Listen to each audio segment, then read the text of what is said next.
Good morning everyone. Welcome to biology solutions with Surya Prakash. आज का topic एक और बड़ा इंटरेस्टिंग टॉपिक है सेल बायोलॉजी में। Without wasting any time let us start. Very very important, Golgi complex. So Golgi complex क्या है, क्या इसके फंक्शंस हैं, कैसा इसका स्ट्रक्चर है, ये सारी चीजें आज हम एक ही टॉपिक में कवर करेंगे। देखो, जब हम गोल्गी कॉम्प्लेक्स की बात करते हैं तो ये कैसा है, एक फ्लैटेंड स्ट्रक्चर है, कर्व्ड है। It's a flat curved stack like structure.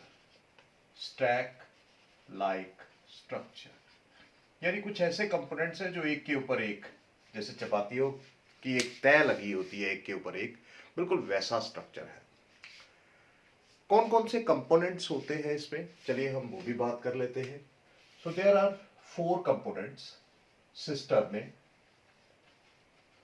Second tubules, third vesicles, and fourth Golgian vesicles और Golgian vacuoles, हम ये भी कह सकते हैं।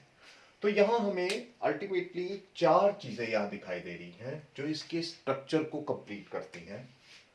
वो सिस्टर्ने हैं, ट्यूब्यूल्स हैं, वेसिकल्स हैं और गॉल्जियन वैक्यूल्स और सिंपली वैक्यूल्स हैं। तो 4 हमारे पास यहां पार्ट्स हैं। जब हम इसकी डिस्कवरी की बात करते हैं, सबसे पहले हम जहां से क्वेश्चन आ सकता है तो डिस्कवरी।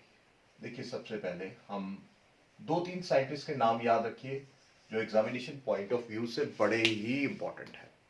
कोई खास नहीं, ज्यादा कुछ नहीं। पहला, और भी बड़े हैं लेकिन मैं सिर्फ 2-3 के नाम रखूंगा। वन इज कैमिलो गोल्गी, जो सबसे इंपॉर्टेंट है।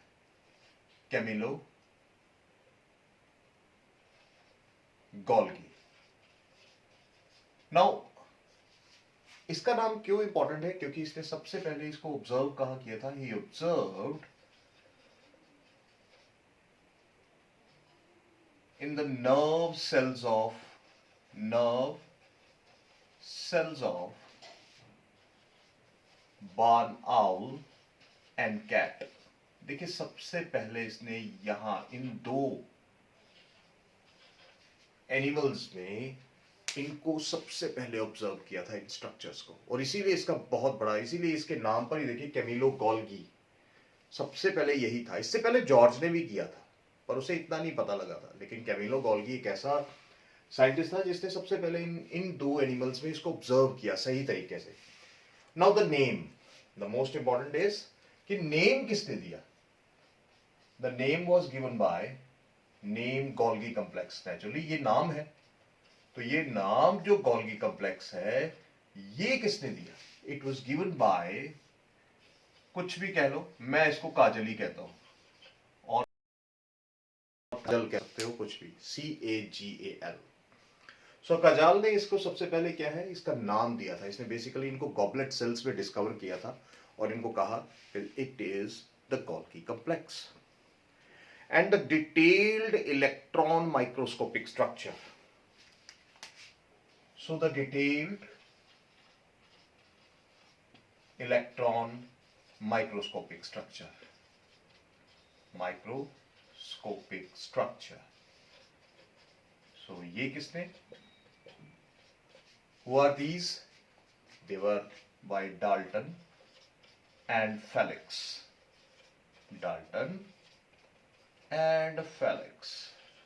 तो देखिए, यहां पर एक क्वेश्चन इनमें से आ सकता है और आता भी है मोस्टली यहां पर। तो ये चीजें हमें याद रखनी है। कैसा स्ट्रक्चर है, flat curved stack like structure है, ये इसके पार्ट्स है। कैमिलो गोल्गी पहला नाम आपको याद रखना है, जिसने, और बहुत बार पूछा जाता है, in barn owl and cat nerve cells में किसने किया था। It was Camillo Golgi.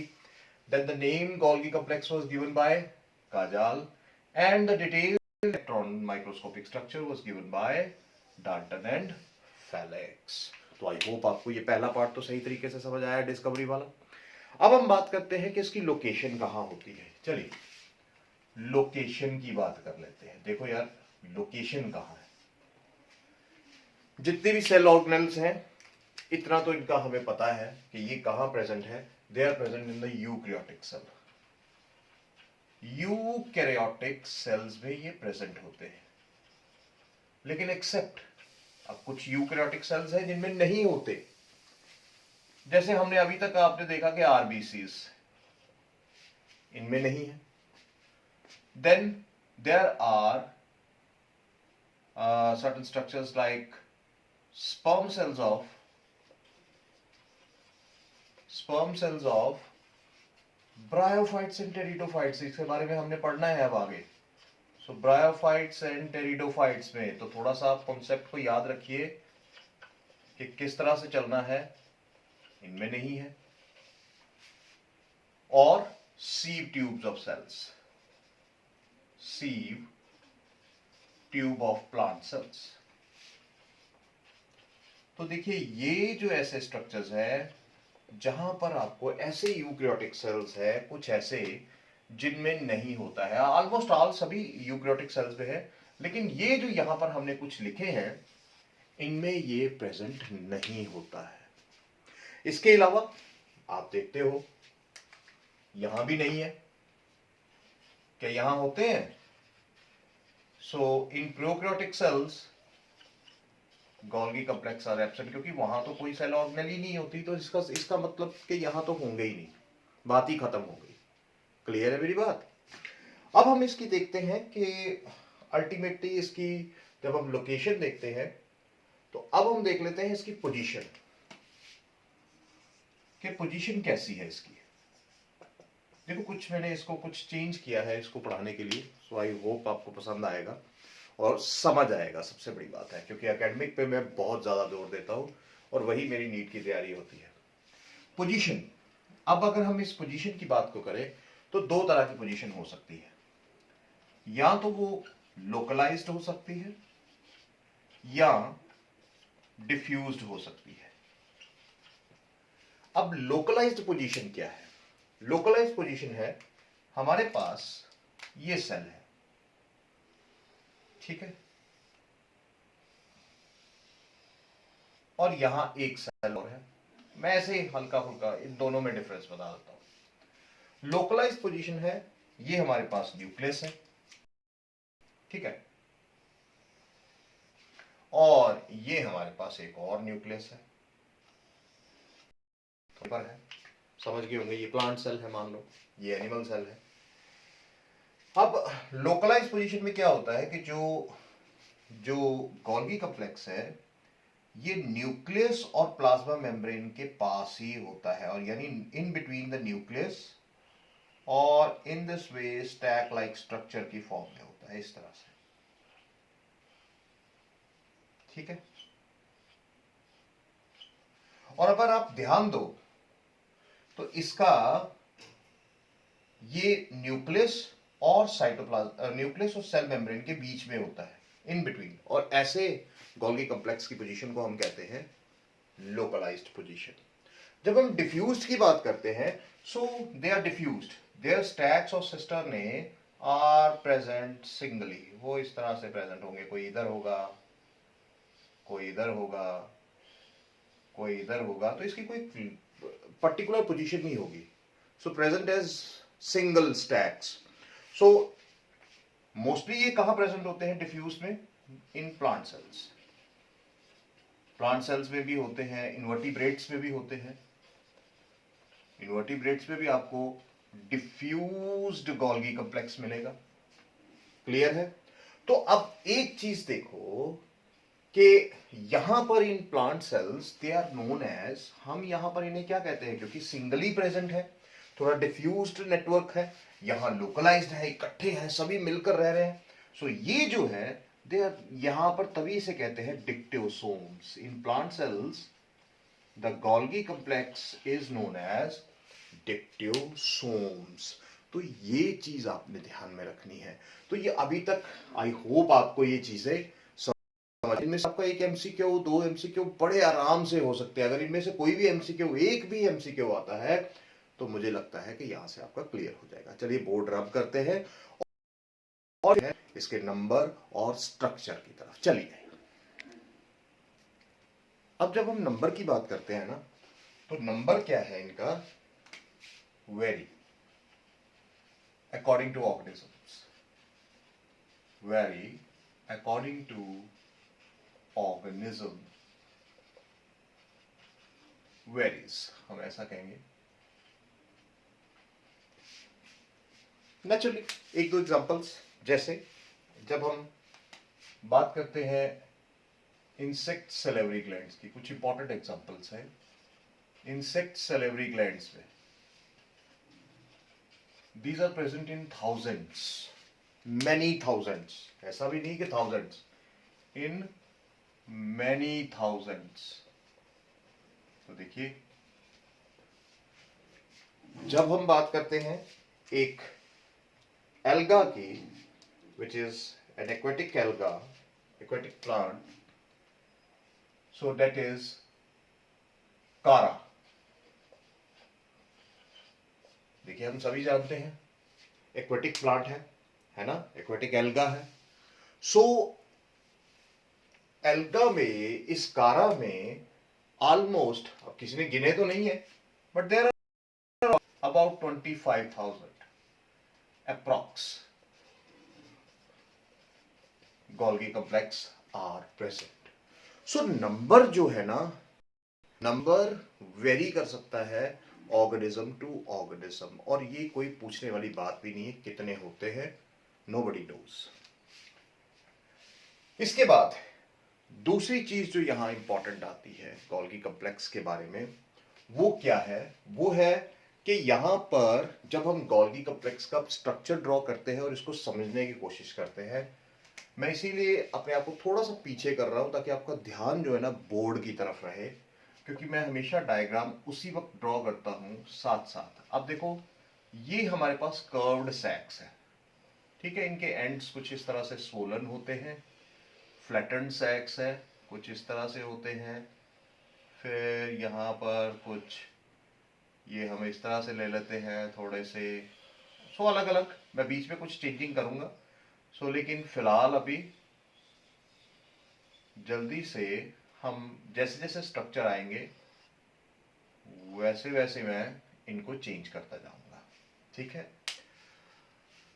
अब देखो होता क्या है, और भी स्ट्रक्चर्स है अभी यहां, लेकिन फिलहाल इसको स्टार्ट करने के लिए, अब देखो ये जो गोल्गी कॉम्प्लेक्स है अभी इनकम्प्लीट स्ट्रक्चर है, इसके इन बिटवीन दीज स्टैक्स, देखो ये जो स्ट्रक्चर आप देखो, इनके बीच में गैप है, और जिस जहां मैं ये डॉट्स लगा रहा हूं, ये क्या है, this is basically the cytoplasm of the Golgi complex. ये अलग है, there is a difference between, मैंने पहले भी कहा था बिल्कुल एंडोप्लाज्मिक रेटिकुलम में भी, so there is a difference between the cytoplasm of an organelle and cytoplasm of the cell. Clear है? तो यहां पर भी एक फर्क है, present in this very cytoplasm. अगर आप गोल्गी कॉम्प्लेक्स के साइटोप्लाज्म को देखेंगे ना, तो यहां पर किसी तरह का कोई ऑर्गेनेली आपको बीच में नजर नहीं आएगा, और इसीलिए दिस जोन जहां पर ये cytoplasm, this Golgi complex cytoplasmic zone, it is known as, हम इसको यहां लिख देते हैं, यहीं पे ऐसे ले लेते हैं, this is known as zone of exclusion, zone of exclusion कहा जाता है, या इसे कहा जाता है गोल्गी ग्राउंड सब्सटेंस। क्लियर?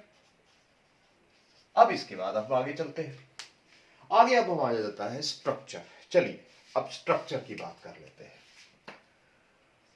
तो देखिए, बिल्कुल एकेडमिक नोट्स भी आपके साथ, अगर कोशिश करें कि जिस तरह से जो मेरा एक्सपीरियंस है, आप इसको मॉडिफाई कर सकते हैं, लेकिन मॉडिफाई का मतलब ये नहीं कि ज्यादा मॉडिफिकेशन ना ही कीजिएगा, थोड़ी बहुत मॉडिफिकेशन आप इसके स्ट्रक्चर में कर सकते हैं, लिखने के तरीके में फर्क रख सकते हैं, लेकिन जब अगर आपको गोल्गी कॉम्प्लेक्स का कोई स्ट्रक्चर अगर इसी तरह से आता है, तो आप उसको कोशिश कीजिए कि इसी तरह से उसकी हर एक हेडिंग को सेपरेट रखिए। दूसरी चीज, अब स्ट्रक्चर की बात करते हैं, तो अभी हमने इसके स्ट्रक्चरल पार्ट्स लिए थे, so number one structural part क्या था? नंबर वन स्ट्रक्चरल पार्ट था हमारा सिस्टर्ने। चलिए हम सिस्टर्ने को ले लेते हैं कि सिस्टर्ने क्या है। सिंपल पार्ट है, कोई ज्यादा नहीं, ज्यादा इसके बारे में डिटेल नहीं करेंगे हम। देखो जब सिस्टर्ने की बात करते हैं, so these are flat unbranched sacs. सबसे इंपॉर्टेंट चीज देखो, फ्लैट है, कर्व्ड है एंड अनब्रांच्ड है। अनब्रांच स्टैक्स, देखो एक के ऊपर एक है, एक के ऊपर एक। हम इसको लेबल कर लेते हैं, चलिए ब्लैक से ही लेबल करते हैं जिस कलर का है। सो दीज आर सिस्टर्ने, ठीक है, बिल्कुल सही, सिस्टर पे आ गए। अब इनके बीच में भी है, there is a space, the lumen which is around 10 to 15 nanometre wide है इसका डायामीटर। और आप देखो ये क्या है, ये स्पेस इसके बीच में है। हम इस स्पेस को इस तरह से हल्का हल्का या रहने देते हैं ऐसे ही, कोई कंफ्यूज नहीं करेंगे। So there is a space, so this is a membrane bound sac. ये याद रखिएगा कि ये मेम्ब्रेन्स है इसके बाद। अब इसके बाद अगर हम एनिमल सेल्स की बात करें, देखो इन एनिमल सेल्स में हम इसे सिस्टर्ने आर प्रेजेंट। और जब हम एनिमल सेल्स की बात करते हैं या प्लांट सेल्स की बात करते हैं, तो सिस्टर्ने का नंबर डिफरेंट होता है। सिस्टर्ने का नंबर जो है वो डिफरेंट होता है। और जब हम एनिमल सेल्स की बात करें तो around 6 to 8 cisternae are present. And if plant cells की बात करें तो ये सिस्टर्ने कितने हैं? अराउंड 10 to 20 ज्यादा होते हैं, क्योंकि डिफ्यूज्ड फॉर्म में होते हैं, तो यहां वो स्टैक्स फॉर्म में है। क्लियर है मेरी बात? इंसेक्ट्स की बात करें तो लगभग 30, अगर लगभग 30 सिस्टर्ने आर प्रेजेंट। लगभग कितने हैं? 30 सिस्टर्ने आर प्रेजेंट। सो मैंने कहा नंबर वेरी कर सकता है, वो पहले ही कह दिया मैंने। अब उसके बाद जब हम सिस्टर्ने की बात करते हैं तो यहां पर आपको ऐसा स्ट्रक्चर दिख रहा है कि इसके दो फेसेस हैं। There are two faces. एक वो फेस जो यहां ऊपर आपको दिखाई दे रहा है, ये ऊपर, ये जो फेस है, this is the convex surface. So this convex surface is known as cis face. This convex surface is the cis face, and this is the trans face, which is concave face. Trans surface और trans face कर लेते हैं। अब इनके बारे में थोड़ा जानते हैं। जब हम cis face की बात करते हैं, चलिए cis face को देख लेते हैं। देखो जब हम cis face की बात करते हैं तो cis face ऑलवेज, ये किस साइड होता है? It is towards the nuclear membrane और टूवर्ड्स द न्यूक्लियस, और इसीलिए it is convex in shape. इसकी शेप कैसी है? कन्वेक्स की तरह, बिल्कुल। और दूसरी चीज ये क्या है कि अगर it is also known as forming face, इसे हम फॉर्मिंग फेस भी कहते हैं। फॉर्मिंग फेस क्यों कहते हैं? क्योंकि जो भी वेसिकल्स यहां आएंगे, अभी हम करेंगे ड्रॉ थोड़ा मिटा के, जो भी वेसिकल एंडोप्लाज्मिक रेटिकुलम से यहां बनते हैं, वो यहां मटेरियल लेकर जब आएंगे, कोई भी मटेरियल होगा, वो चाहे सेक्रेटरी हो, प्रोटीन्स हो, कुछ भी, एंजाइम्स, हार्मोन, कुछ भी होगा, वो सबसे पहले इसी सिस्टर्ने फेस पर आएगा और इस सिस फेस पर आएगा, सॉरी, सिस्टर्ने के सिस फेस पर आएगा। सो इसीलिए इसको फॉर्मिंग फेस कहा जाता है। और जो भी यहां वेसिकल्स बनते हैं, those vesicles are known as transition vesicles. उन वेसिकल्स को हम क्या कहते हैं? The transitional vesicles. और ये ट्रांजिशनल वेसिकल्स अल्टीमेटली कहां से आते हैं? They are formed from the smooth endoplasmic reticulum या एंडोप्लाज्मिक रेटिकुलम हम कह सकते हैं। तो वहां से आते हैं। यही सिस्टर ने, यही जो वेसिकल्स है वो अल्टीमेटली पास होके जब यहां पहुंचते हैं तो यहां पर क्या है, क्या होता है वो बाद में देखते हैं, इसके अंदर क्या होता है पहले इसको समझ लेते हैं। Then comes the another is the trans face. Trans face की बात कर लेते हैं। जब ट्रांसफेस की बात करते हैं तो ये कहां होता है, इस this face is towards the plasma membrane. इसका हमेशा मुंह कहां होगा, इसका कहां फेस होगा, टूवर्ड्स द प्लाज्मा मेम्ब्रेन। देखो ये छोटी छोटी चीजें हैं जो आप एक टॉपिक को समझने में मदद करेंगी। दूसरी चीज यहां क्या है कि it is concave in shape. देखो it is cave in shape. Then another is, अब जो भी यहां वेसिकल्स बनेंगे वो फाइनल फेज में होते हैं, और फाइनल फेज में जो भी वेसिकल्स होते हैं उन्हें हम कहते हैं मैच्योरिंग वेसिकल्स और सेक्रेटरी वेसिकल्स। यहां कौन से वेसिकल्स हैं, सेक्रेटरी वेसिकल्स जो यहां बनेंगे। तो आप ये ध्यान रखिए कि यहां पर अल्टीमेटली आपको क्या दिख रहा है कि दो फेसेस दिख रहे हैं जिनके बारे में हमने देखा। अब देखो इस सिस्टरने पर एक चीज ध्यान दो जरा, कहीं भी आपको, क्योंकि सिस्टरने का पार्ट हमने एंडोप्लाज्मिक रेटिकुलम में भी पढ़ा था तो नाम तो सेम है, लेकिन वहां एक चीज देखो राइबोसोम्स थे, यहां कहीं भी आपको राइबोसोम नहीं देंगे, दे आर स्मूथ। और इसका मानना है अगर बायोजेनेसिस इसकी देखा जाए तो they are formed from the smooth endoplasmic reticulum. ये स्मूथ एंडोप्लाज्मिक रेटिकुलम से बने हैं। ये किससे बने हैं, स्मूथ एंडोप्लाज्मिक रेटिकुलम से बने हैं। और ये एक ऐसे स्ट्रक्चर्स हैं जिनके अंदर क्या होता है, सिस्टरने, ये ऐसे स्ट्रक्चर्स हैं जिनके अंदर क्या है, there is modification of materials coming from endoplasmic reticulum as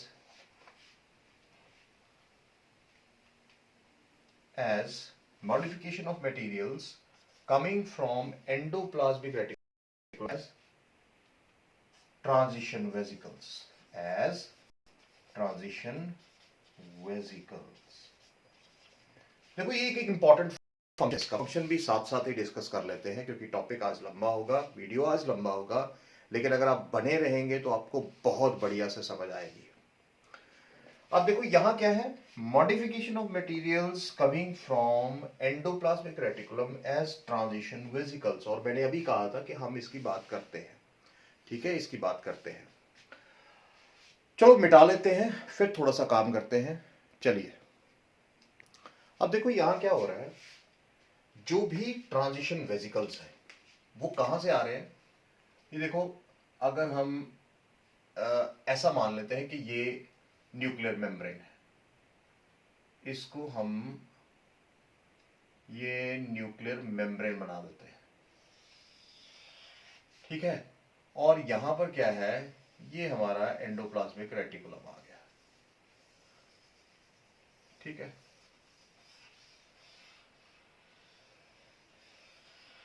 ठीक है, अब देखो होता क्या है कि यहां से वेसिकल्स निकलते हैं, जो मटेरियल्स जो भी यहां पर फॉर्मेशन होगी अल्टीमेटली हमें पता है ट्यूब्यूल से वेसिकल्स बनेंगे। और वेसिकल्स के अंदर क्या होगा, वेसिकल्स के अंदर सेक्रेटरी मटेरियल होगा। So these vesicles which are formed at the cis face, मैंने क्या कहा था, इन्हें हम क्या कहते हैं, ट्रांजिशन वेसिकल्स कहते हैं, ठीक है। अब ये ट्रांजिशन वेसिकल्स क्या करते हैं, अब नेचुरली इन्होंने जो भी मटेरियल अगर मान लो हमारे पास है वो रॉ मटेरियल है, पूरी तरह से अगर देखा जाए तो हम ये कह सकते हैं कि डेवलपिंग तो नहीं हुआ है, उसके लिए रॉ मटेरियल है पास। अब उसकी जो भी मॉडिफिकेशन होगी है ना, जो भी उसमें कुछ एडिशन, कोई शुगर्स की ऐड हो गए है ना, शुगर्स की टैगिंग होगी या एडिशन होगा, वो कहां होगा, वो इन्हीं सिस्टरने के ल्यूमन्स के अंदर होगा, इन स्वोलन एंड्स के अंदर होगा। अब वो कैसे होगा कि ये ट्रांजिशन वेसिकल्स अल्टीमेटली क्या करेंगे, they get fused with, so these transition vesicles की क्या होगी, फ्यूजन होगी। देखिए ये यहां इस तरह से मेम्ब्रेन के साथ फ्यूज कर जाते हैं और अपने मटेरियल को अल्टीमेटली कहां डालेंगे, इस ल्यूमन में। यहां इसके अंदर जो भी एडिशंस होंगी, मॉडिफिकेशंस होंगी इस स्टर्ने के अंदर, वो यहीं इसी तरह से होगी। फिर अल्टीमेटली क्या होगा, ये मटेरियल आगे पास ऑन होगा, यहां से क्या हुआ, एंडोसाइटोसिस, यहां से एक्सोसाइटोसिस।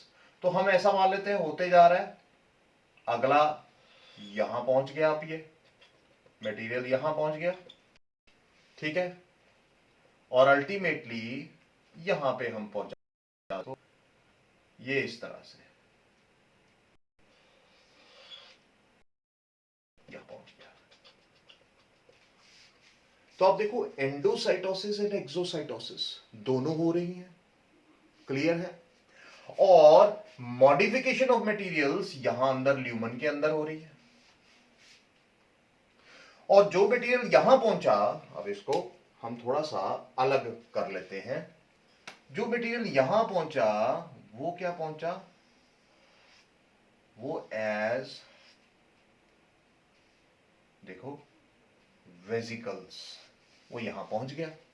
और इन वेसिकल्स के अंदर क्या है, ये अब रेड में हो गया, ये मॉडिफाइड मटेरियल। और ये जो मॉडिफिकेशन ऑफ कंपोनेंट्स हुई, मॉडिफिकेशंस ऑफ प्रोटीन्स हुई, लाइपिड्स हुई, हार्मोन्स हैं, एंजाइम्स हैं, ये सारी चीजें जो यहां मॉडिफिकेशन हुई है, मॉडिफाई होके ये कहां पे आ जाते हैं, एट द ट्रांस फेज। इसीलिए इसको मैच्योरिंग फेज कहा जाता है, क्योंकि यहां से आगे क्या होगा, यहां से आगे अब ये बाहर ही जाएगा, यहां से आगे ये अब क्या करेगा, या तो जहां भी जाना होगा इसके टैग लगेंगे, डॉकिंग साइट्स तय की जाएंगी, डॉकिंग साइट्स बताई जाएंगी कि इसको कहां जाना है, किस जगह पे इसको ये प्रोटीन या ये लाइपिड या ये जो सेक्रेटरी मटेरियल है ये कहां पर सेक्रीट करना है।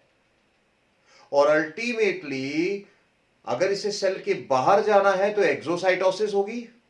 मान लो ये सेल की मेम्ब्रेन है, मैं इस रेड को बना देता हूं सेल की मेम्ब्रेन, या इसी ब्लैक को बना देते हैं, ये सेल की मेम्ब्रेन है, क्योंकि ये नेचुरली इसका फेस है, ये सेल की मेम्ब्रेन है, ठीक है, ये प्लाज्मा मेम्ब्रेन आ गई, समझना जरा ध्यान से। और जब ये प्लाज्मा मेम्ब्रेन आ गई, अब इसको अगर बाहर जाना है तो ये क्या होगा, ये अल्टीमेटली यहां आएगा और एक्सोसाइटोसिस होगी। और ये मटेरियल अगर इसे सेल के बाहर जाना है तो ये सारा मॉडिफाइड मटेरियल, ये सारे का सारा जितना भी मॉडिफाइड मटेरियल है, जहां सेल के बाहर चाहिए ये बाहर चला जाएगा। और अगर इसे सेल के अंदर ही किसी पर्टिकुलर जगह पे जाना है तो ये यहां से वहां चला जाएगा। समझ आ रही है?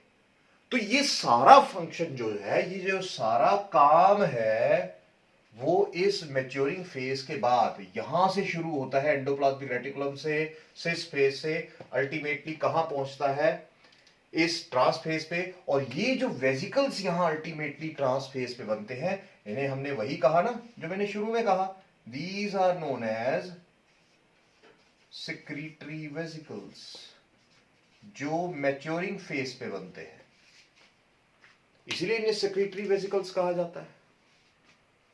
समझ आ रही है बात? ये जो फंक्शन है ना गोल्गी कॉम्प्लेक्स का, सिस्टर्ने का, इसे हम कहते हैं पैकेजिंग ऑफ प्रोटीन। इसीलिए हम कहते हैं गोल्गी कॉम्प्लेक्स का सबसे इंपॉर्टेंट जो फंक्शन है ना, आप फंक्शन साथ साथ ही करते जाते हैं, वो है पैकेजिंग ऑफ प्रोटीन्स, वो है packaging of proteins. I hope आपको ये सिस्टर्ने की बातें समझ आई होंगी, बहुत इंपॉर्टेंट पार्ट है। अब चलते हैं सेकंड पार्ट पे, और वो सेकंड पार्ट क्या है, इसको बना रहने दे देते हैं। सेकेंड पार्ट हमारा आ जाता है ट्यूब्यूल्स, क्योंकि इसी डायग्राम में हम कुछ मॉडिफिकेशंस भी कर लेंगे। अब वो ट्यूब्यूल्स कहां है? देखो, tubules are present at the periphery of the cistern. जैसे मैं मान लेता हूं मैंने ये एक ट्यूब्यूल ड्रॉ किया हुआ है, एक थोड़ा सा हल्का सा, दिस इज ट्यूब्यूल, इस तरह से होते हैं। लेकिन अब ये कुछ चेंज भी होते हैं। They are also present at the maturing face of the cistern, maturing face of the Golgi complex, यहां पे भी होते हैं। या हम ऐसे कह सकते हैं ट्रांस सिस्टर्ने, जो इस ट्रांस फेस पर सिस्टर्ने होता है, मैच्योरिंग सिस्टर्ने, उसके पास भी ट्यूब्यूल्स होते हैं और वो यहां पर कुछ इस तरह से होते हैं। इन इन अगर हम कहें तो इन ब्रांच्ड नेटवर्क्स, हम इसके नीचे जैसे बना देते हैं, कुछ इस तरह से ब्रांच्ड नेटवर्क होता है। ठीक है, ये देखो इस तरह से कुछ ब्रांचेस हो रही हैं, फिर इसके आगे बन रहा है और यहां पर बहुत सारी ब्रांचेस, ये इस तरह से। तो ये जो हिस्सा है, ये भी हिस्सा कौन सा है? ट्यूब्यूल्स का हिस्सा है। अब ये जो ट्यूब्यूल्स होती हैं, मैंने कहा ना पेरिफेरी पे भी होती हैं, और पेरिफेरी पे भी एक बना लेते हैं, कोई ऐसे बना लेते हैं कि चलो थोड़ा सा आपको आइडिया हो जाए कि ये इधर से गया ट्यूब्यूल, ये इस तरह से ब्रांच्ड है। ठीक है, यहां भी इसके बीच में ब्रांचिंग होती है अलग अलग। इस तरह से। ये देखो, ये जो ट्यूब्यूल्स हैं, आपको कैसे स्ट्रक्चर्स दिखाई दे रहे हैं? वो स्ट्रक्चर्स है ब्रांच्ड। ठीक है, इंटरकनेक्टेड, इंटरकनेक्टिंग तो होंगे, अगर ब्रांच्ड है तो इंटरकनेक्टेड है। प्रोड्यूस्ड कहां पे प्रोड्यूस होते हैं?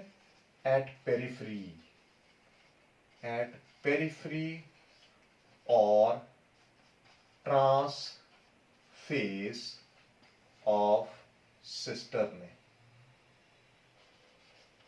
मैच्योर सिस्टर्न, ये यहां पे प्रोड्यूस हो रहे हैं। क्लियर है? साफ साफ दिखाई दे रहे हैं? या तो यहां से इस ट्रांस मैच्योरिंग फेज से निकल रहे हैं, या ये पेरिफेरी से निकल रहे हैं। नाउ इनका फंक्शन क्या है? देखिए, फंक्शन बहुत इंपॉर्टेंट। ये यहां पर कोई भी प्रोटीन जो यहां से आती है, transport of proteins, transport of proteins by tubules, modification जो हो रही है वो ट्रांसपोर्ट ऑफ प्रोटीन्स की जो है, जो भी मॉडिफिकेशन के बाद ट्रांसपोर्ट हो रही है वो इसी के थ्रू होती है। तो ये समझने वाली बात है। और जितना भी ये कम्युनिकेटिंग नेटवर्क बनाती है, क्योंकि मॉडिफिकेशन है तो एक सिस्टर्ने का दूसरे सिस्टर्ने के साथ कम्युनिकेशन होना बहुत जरूरी है। तो वो जो कम्युनिकेशन है, वो जो communication of these, communication of stacks of Golgi complex, of Golgi complex, वो भी किसकी वजह से है? वो भी इसी ट्यूब्यूल की वजह से है। देखो, है ना मजेदार? मुझे समझ नहीं आ रही कि मैं वाकई हर साल गोल्गी कॉम्प्लेक्स का लेक्चर अब बनाऊंगा, और मुझे पता है कि मेरा हर साल, क्योंकि अभी तक क्लासरूम तक ही मेरी जो पढ़ाई थी, जो मैं चला रहा था, अब एक इसको वास्ट जगह ले जाने की एक शुरुआत है। हर साल मेरा लेक्चर चेंज होता है और हर साल मैं कुछ ना कुछ चेंजिंग करता ही रहता हूँ, पढ़ाने में भी और स्ट्रक्चर में भी। इसीलिए मेरे पास कोई परमानेंट नोट्स नहीं होते हैं। थोड़ा ये ध्यान रखिए कि ये जो पार्ट है ना, ये आपको फुल, अगर 5 मार्क्स का एक लॉन्ग आंसर टाइप क्वेश्चन आता है तो आप तो समझ लो कर गए उसको, और आपको एक अच्छी खासी नॉलेज हो रही है जो आपको अल्टीमेटली नीट को क्वालिफाई करने में बहुत मदद देगी। अभी मैं एमसीक्यू के ऊपर जाऊंगा नहीं, फलाना एमसीक्यू कब आया था, इसमें से ये आया था, आते हैं हम खुद देखेंगे, आएगा इसमें से। तीसरी चीज, तीसरा हमारे पास आ जाता है द वेसिकल्स। चलिए वेसिकल्स की बात करते हैं, और हमने पहले भी वेसिकल्स के बारे में ऑलमोस्ट कह ही दिया। देखो वेसिकल्स कहां से अराइज होते हैं? दी वेसिकल्स अराइज फ्रॉम, याद रखिए, अराइज फ्रॉम टिब्यूल्स। टिब्यूल से अराइज हो रहे हैं, टिब्यूल से अराइज हो रहे हैं। और यहां हमें जो वेसिकल्स हैं वो यहां तो हमें मिल रहे हैं सिंपल वेसिकल्स और कोटेड वेसिकल्स।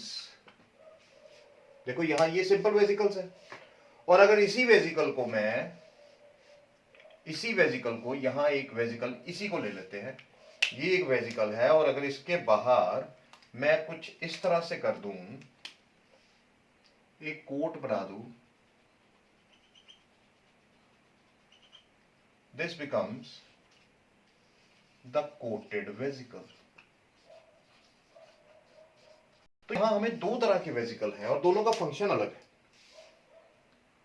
दोनों का फंक्शन भी अलग है। जब हम इस सेक्रेटरी की बात कर रहे हैं, तो देखो सेक्रेटरी वेसिकल्स जो है वो क्या करते हैं, इनके पास क्या है, they contain the cell secretion. इनके पास क्या है, सेल के अंदर जो भी सेक्रीशंस है, सेक्रीशंस का मतलब है म्यूकस है, सेक्रीशन का मतलब है कोई एंजाइम है, सेक्रीशन का मतलब है कोई हार्मोन है। तो वो जो सेल सेक्रीशन है उसकी ट्रांसपोर्ट इन सिंपल वेसिकल्स के थ्रू होगी, इन सिंपल वेसिकल्स के थ्रू होगी। और यही सिंपल वेसिकल, जैसे मैंने पहले कहा कि ये जो सेक्रीशंस है, मान लो ये सिंपल वेसिकल्स है, ये क्या करेंगे, या तो एक्सोसाइटोसिस से सेल के बाहर सेक्रीशन चाहिए, और अगर सेल के अंदर ही चाहिए तो इसको क्या किया जाएगा, सेल की जो भी पर्टिकुलर टैग लगे होंगे इसके ऊपर स्टैंपिंग की जाएगी, डॉकिंग साइट्स तय की जाएंगी कि कहां पे इनको डॉक करना है, ले ऑफ करना है मटेरियल, किस जगह पे इसकी मेटाबॉलिक एक्टिविटी और फंक्शनरी है, वहां पे उसको भेज दिया जाएगा। और ये काम है इन्हीं सेक्रेटरी वेसिकल्स का। और जब हम कोटेड वेसिकल्स की बात करते हैं, वेसिकल्स क्या करते हैं, transport of proteins and lipids. Transport of proteins and lipids, मैं लिखूंगा नहीं, note down this point, transport of proteins and lipids. और इंपॉर्टेंट एक फंक्शन भी इसके बीच, देखो फंक्शन भी साथ साथ ही आ रहे हैं। और दूसरी चीज कोटेड की एक और मैं लिख देता हूं, दैट इज, मैं कोटेड की यहां एरो करके, देखो एक तो transport of proteins, transport of proteins and lipids, ठीक है। और दूसरी चीज क्या है, मैंने आपको एक टॉपिक पढ़ाया था, रिसेप्टर मीडिएटेड एंडोसाइटोसिस। जिनको नहीं पता है वो वहां जाकर देख सकते हैं, जहां पर लीगेंड कोटेड पिट्स होते थे। तो ये जो कोटेड वेसिकल्स है, ये कोटेड पिट्स बनाने में बड़ी हेल्प करते हैं। रिसेप्टर लीगेंड कॉम्प्लेक्स बनता है, तो रिसेप्टर मीडिएटेड एंडोसाइटोसिस में भी ये वेसिकल्स बहुत इंपॉर्टेंट रोल प्ले करते हैं। तो आई होप आपको ये स्ट्रक्चर बिल्कुल सही तरह से समझ आया होगा, बिल्कुल सही तरह से, बहुत टाइम लेकर इसको हमने किया है। अब जब हम बात करते हैं इसके फंक्शंस की, तो एक फंक्शन तो हमने पैकेजिंग ऑफ प्रोटीन कर लिया, एक फंक्शन हमने इसके लाइपिड ट्रांसपोर्ट का भी कर लिया है कि लाइपिड्स जो है इसकी ट्रांसपोर्ट होती है, और वाकई ही एंडोसाइटोसिस एंड एक्सोसाइटोसिस होती रहती है।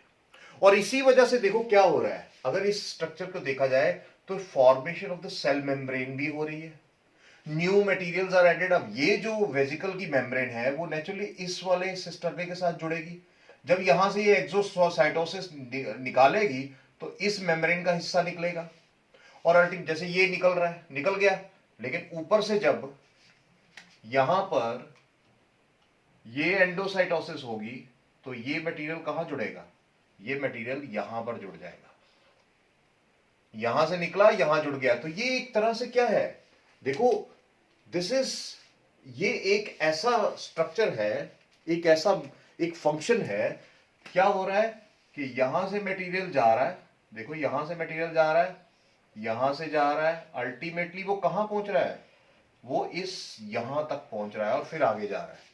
ये जो फ्लो है, this flow of material through the cisternae by mechanism, exocytosis और एंडोसाइटोसिस हो रही है। This flow is known as, it is known as, मैं यहां लिख देता हूं, this is known as membrane flow. Note down this definition. This transport of materials through cisternae is known as membrane flow. एक cisternae से दूसरे cisternae में ये जो फ्लो होता है, this is known as membrane flow. और इसी से क्या है, नई मेम्ब्रेन जो है जिसके लिए मटेरियल कहीं से निकलता है, जब एंडोसाइटोसिस होगी तो मटेरियल ऐड हो जाएगा, एक्सोसाइटोसिस होगी तो मटेरियल निकल जाएगा। तो ये एक साइकिल है जो यहां चलता है। इसकी भी बात हमने वहां की थी, तो ये ध्यान रखिए, ये भी इंपॉर्टेंट फंक्शन है। उसके बाद जब हम फंक्शंस की बात करते हैं, चलो थोड़ा सा रब कर लेते हैं और फिर इसको करते हैं। और क्या फंक्शन है, देखो, देयर इज, आपको एक चीज याद होगी, cell plate formation during cell division, ये हम पढ़ेंगे। सेल प्लेट फॉर्मेशन, क्योंकि प्लांट सेल्स में एक बहुत ही इंपॉर्टेंट मैकेनिज्म होता है जिसे हम कहते हैं cell plate mechanism during cytokinesis. क्योंकि सेल वॉल होती है तो सेल वॉल तो रिजिड होती है, मिडल लामेला है, तो यहां पर जो सेल की डिवीजन होती है, ज्यादा कहानी नहीं कहूंगा, सेल की डिवीजन कैसे होती है, बाय सेल प्लेट फॉर्मेशन। और यहां पर ये जो गोल्गी वेसिकल्स हैं, इनका काम होता है। और एक इंपॉर्टेंट चीज, एक और फंक्शन जो हम यहां कहेंगे, हाँ एक चीज मैं आपको एक और बता दूंगा, फोर्थ पॉइंट एक मैं शायद स्ट्रक्चर में निकल गया, दैट इज गॉल्जियन वैक्यूल्स। तो मैं अब उसको यहां कवर कर लेता हूं इन फंक्शंस। तो देखो, गॉल्जियन वैक्यूल्स ये किससे बनते हैं, दे आर ऑल्सो फॉर्म्ड, अगर देखा जाए, they are also formed from the vesicles. तो वेसिकल से ही इनकी फॉर्मेशन होती है। और जब वेसिकल से इनकी फॉर्मेशन होती है, इन वैक्यूल्स की फॉर्मेशन होती है, तो इनका काम क्या है फिर, देखो इनके पास क्या है, दे कंटेन, क्योंकि इनका फंक्शन साथ साथ करेंगे, इनके पास क्या है, ग्रेनुलर सेक्रीशन है, ग्रेनुलर सेक्रीशन होती है। और इसके साथ साथ ये क्या है, दे फॉर्म प्राइमरी लाइसोसोम, बहुत ही इंपॉर्टेंट। तो ये वैक्यूल्स क्या करते हैं, प्राइमरी लाइसोसोम की जो फॉर्मेशन है वो इन्हीं से होती है, वो इन्हीं से होती है। तो ये जो कनकेव सरफेस के ऊपर जो वेसिकल्स है, यहां से इनकी फॉर्मेशन गॉल्जियन वैक्यूल्स की होती है, जो अल्टीमेटली क्या बनाते हैं, दे फॉर्म, अगर मेन फंक्शन देखा जाए, स्ट्रक्चर तो यही आएगा, स्ट्रक्चर में यही चीजें आएंगी, और एक फंक्शन भी हम लिख सकते हैं कि इसका फंक्शन क्या है, function is the formation of primary lysosomes. तो अनदर वेरी इंपॉर्टेंट फंक्शन। उसके बाद इसको ऐड कर लीजिएगा in the fourth part of the structure component, और अब फंक्शन भी आ गया। दूसरी चीज आ जाती है कि यही लाइसोसोम क्या करते हैं, नेचुरली इनके पास क्या होते हैं, इन लाइसोसोम्स के पास क्या होते हैं, they have the hydrolytic enzymes. Hydrolytic enzymes है जो वेरियस फंक्शनरीज करते हैं, ज्यादा हम इसके बारे में कुछ नहीं कहेंगे, बहुत सारे फंक्शन करते हैं, आगे आना ही है, तो ज्यादा इसमें जाने की जरूरत नहीं है। इसके बाद और क्या फंक्शन होता है, जरा हम देखें। देखिए, there is glycosylation, glycosylation and liposylation, ये दो इंपॉर्टेंट फंक्शंस हैं। अब ये ग्लाइकोसाइलेशन क्या है या लाइपोसाइलेशन क्या है, देखिए ग्लाइकोसाइलेशन है, इट इज दी, हम ऐसा कह सकते हैं, फॉर्मेशन ऑफ ग्लाइकोप्रोटीन्स। ग्लाइकोप्रोटीन्स की फॉर्मेशन को ग्लाइकोसाइलेशन कहते हैं, और लाइपोप्रोटीन्स की फॉर्मेशन को हम कहते हैं लाइपोसाइलेशन। और हम ये जानते हैं कि इन कंपोनेंट्स का बहुत इंपॉर्टेंट रोल है, खासतौर पे ग्लाइकोप्रोटीन्स का या लाइपोप्रोटीन्स का बहुत इंपॉर्टेंट रोल होता है, क्योंकि ये क्या करते हैं, सेल टू सेल रिकॉग्निशन करते हैं, इम्यून सिस्टम में हेल्प करते हैं, हार्मोन की सिंथेसिस करवाते हैं, अटैचमेंट में हेल्प करते हैं, रिसेप्टर साइट्स जो अटैचमेंट है रिसेप्टर्स के बारे में, the cell surface receptor recognition यही करते हैं। तो बहुत बहुत इंपॉर्टेंट फंक्शनलिटीज है जो गोल्गी कॉम्प्लेक्स करता है, गोल्गी कॉम्प्लेक्स करता है। कोई छोटी मोटी बात नहीं है, ये बहुत बड़ी बात है। और जब हम यहां देखते हैं कि एनिमल टिश्यू मैट्रिक्स, इसकी सिंथेसिस भी यही करता है, गोल्गी कॉम्प्लेक्स टिश्यू मैट्रिक्स। यानी जैसे आपकी कार्टिलेज में होता है कॉन्ड्रोइटिन सल्फेट, कॉन्ड्रोइटिन सल्फेट की सिंथेसिस यही करता है।